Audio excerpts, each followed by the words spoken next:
జగన్మోహన్ రెడ్డి ఓడిపోవడం కారణం SC ST minority బీసీలు. ఎందుకు ఓడిపోయాడు తెలుసా అండి మీకు? ఎస్సీ ఎస్టీ నా కొడుకులు, బీసీ నా కొడుకులు డబ్బులు, ఓటుకి డబ్బులు ఇస్తేనే ఓటు వేసేవాళ్ళం మేము. మా బతుకులకు నువ్వెందుకురా అందరాన్ని ఇచ్చావు? మమ్మల్ని బీసీలు మేము పైకి లేపుతాము, ఎమ్మెల్యే టికెట్లు ఇస్తాము, ఎస్సీలకి ఎమ్మెల్యే టికెట్లు ఇస్తాము. మా బతుకులు ఎంత, నువ్వెందుకు రెడీ చేసావు? మా బతుకులు ఎవడో ఒకటి దగ్గరికి వెళ్ళి దేహి అని బానిస బతుకులు బతకడమే మాది. ఆ ఓటుకు డబ్బులు ఇచ్చావు చూసావా, ఆ డబ్బులతో మేము ఆనందంగా పొందుతాం. నువ్వు ఎంత సంక్షేమం చేసినా, ఎంత ఇచ్చేసినా చూసావా ఏం జరిగిందో? ప్రజలు నా వైపు ఉన్నా అన్నారు.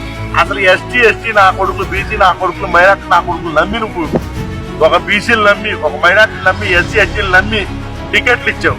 ఏమైంది? ఓడు. మా బతుకులు ఏంటి తెలుసా? మాకు కుర్చీలు కాదురా మా బతుకులు.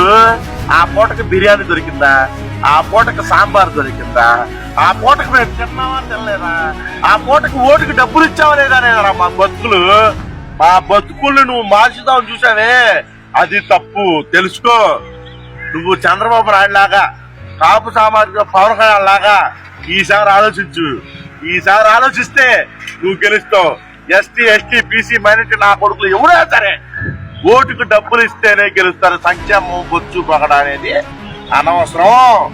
తెలుసుకో. జగన్మోహన్ రెడ్డి నువ్వు 30 లక్షలు ఇచ్చాను, 3,70,00,000 సంక్షేమం చేశాను, అందరికి బటన్ నొక్కి డబ్బులు ఇచ్చాను, చేయూత డబ్బులు ఇచ్చాను, అంగన్వాడీ డబ్బులు ఇచ్చాను, లేకపోతే ఆశా వర్కర్లు ఇచ్చేసాను, కరోనా టైంలో చేశాను. ఎవడు పట్టుకోలేదురా. ఓటుకు డబ్బులు ఇచ్చావా లేదా అనేది పట్టుకున్నాను. నీకు అర్థమైందా? మా బతుకులు, మా ఎస్సీ ఎస్టీ మైనార్టీ బతుకులు ఆ ఓటుకు డబ్బులు ఇస్తే ఆ పూట గడిచిందా లేదనేదే మా బతుకులు. మా బతుకులు అర్థం చేసుకో. మమ్మల్ని నమ్ముకొని ఎర్రిపుకు అయిపోయావరా నువ్వు? ఎర్రిపుకు అయిపోయావు నువ్వు మమ్మల్ని నమ్ముకొని. మేము లుచ్చా నా కొడుకు మమ్మల్ని నమ్ముకొని ఎర్రిపుకు అయిపోయావు. కాపులు కమ్మలు కలిసి ఈ రోజు నిన్ను డిపాజిట్ లేకుండా చేశారు. మమ్మల్ని నమ్ముకున్నావు నువ్వు ఎర్రిపుకు అయిపోయావు. ఎందుకు అయిపోయావు తెలుసా నువ్వు? మేము డబ్బుకేరా, మేము లుచ్చాలో. మేము నా లుచ్చా బతుకులు నీకు తెలియక నువ్వు సంక్షేమం అని పెట్టుకొని ఎరుపుకైపోయావు. ఈసారి తెలుసుకో. నువ్వు గెలవాలి. ఎప్పటికైనా సరే మీ అభిమానులమే మేము.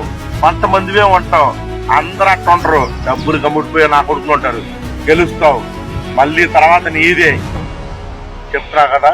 బాయ్.